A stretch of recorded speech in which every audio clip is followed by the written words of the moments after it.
গ্রামের সব শিশুরাই ওখানে পড়াশোনা করত।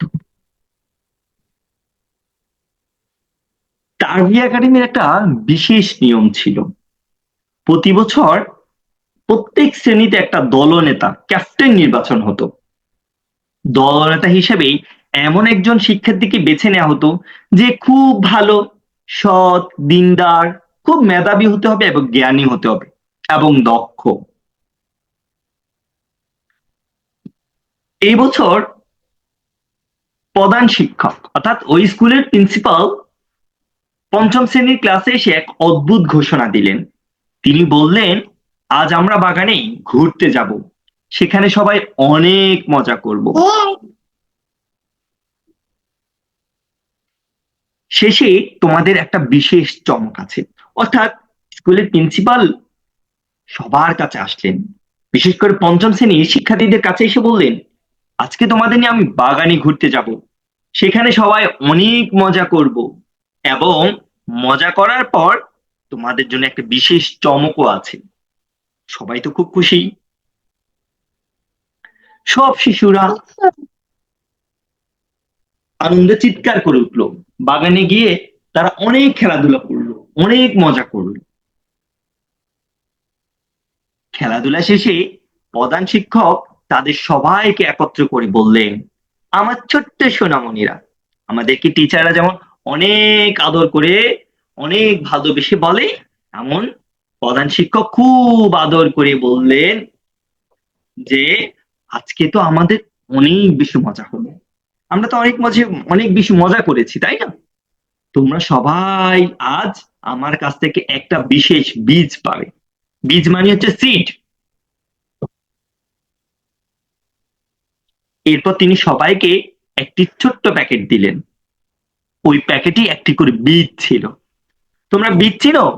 বীজ হলো যে চারা, চারা গাছের আগে ওই বীজ থেকে গাছ জন্মায়, ওটাকে বলা হয় বীজ। তখন তিনি মিষ্টি করে বললেন, এই বীজগুলো কিন্তু খুব বিশেষ একটা বীজ, তোমরা এগুলো বাড়িয়ে নিয়ে যাবে, বাড়িতে মাটির টবে এটি লাগাবে, পানি দিবে এবং যত্ন করবে। এরপর ঠিক 1 মাস পর তোমাদের টব সহ স্কুলে নিয়ে আসবে।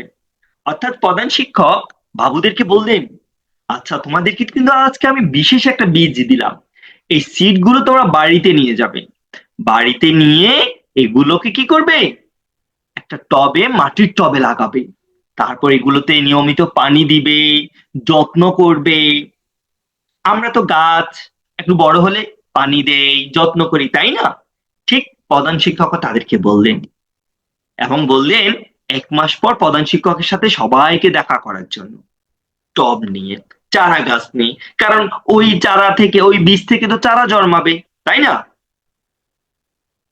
এরপর সবাই খুব খুশি হলো। মনে মনে সবাই ভেবেছিল প্রধান শিক্ষককে খুশি করতে এটিতে একটা চমৎকার সুযোগ। অর্থাৎ সবাই চেয়েছিল, আমি যদি সুন্দর করে বীজটাকে রক্ষণাবেক্ষণ করি, যত্ন নেই, পানি দেই, তাহলে আমাদের প্রিন্সিপাল স্যার আমাদের উপর খুব খুশি হবে। তাই সবাই প্রিন্সিপাল স্যারকে খুশি করার জন্য তারা কি করলো, সবাই একটা চমৎকার সুযোগ পেয়ে গেল। ওই শিক্ষার্থীদের মধ্যে একটা শিক্ষার্থী ছিল, ওর নাম ছিল মুসআব। নাম কি ছিল? মুসআব। খুব সুন্দর নাম। তোমরা তো মুসাবের সাথে পরিচিত আছো অনেকেই। মুসাবকে জানো? মুসাব হচ্ছেন একজন সাহাবার নাম। ওই সাহাবী ছিল খুবই ভালো। তিনি মদিনায় অনেক বেশি ইসলামিক কাজ করেছেন, কোরআনের ধার্স দিতেন। রাসূল সাল্লাল্লাহু আলাইহি ওয়াসাল্লাম তাকে অনেক বেশি ভালোবাসতেন। ওই মুসাব নামক একটি ছেলে ছিল, সে ছিল কিন্তু খুব পরিশ্রমী এবং সৎ। সে খুব খুশি মনে বীজ পেয়ে বাড়ি ফিরলো। তোমরা দেখতে পাচ্ছ সে বীজ নিয়ে কোথায় যাচ্ছে, বাড়ি যাচ্ছে। তখন সে তার আম্মুকে এসে সব খুলে বললো, আম্মুকে টিচারের কথা বললো, আজকে কি স্কুলে কি কি হলো সব খুলে বললো। তখন আম্মু অর্থাৎ মুসাবের আম্মু তাকে একটা টব দিয়ে বললেন, বীজটা ভালো করে লাগাও, সঠিকভাবে পানি দাও এবং আল্লাহ সুবহানাহু ওয়া তাআলার কাছে দোয়া করো। তাহলে ছোট্ট বন্ধুরা, এখানে আমরা একটা জিনিস বুঝতে পারলাম, আমরা কিন্তু আল্লাহ সুবহানাহু ওয়া তাআলার কাছে দোয়া করতে হবে। একটা কাজ করার পর আল্লাহর কাছে দোয়া করতে হবে।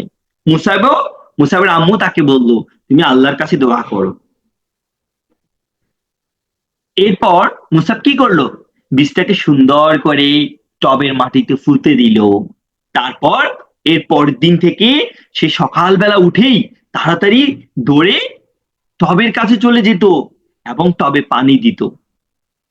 তারপর দুপুরে যখন স্কুল থেকে ফিরতো, স্কুল থেকে ফিরে সে টবটাকে কোথায় রাখতো জানো, যেখানে রোদ আছে। কারণ চারা গাছ জন্মাতে কিন্তু রোদের প্রয়োজন হয়, সূর্যের আলো খুব দরকার। সূর্যের আলো ছাড়া গাছ তো ভালো থাকবে না, মারা যাবে।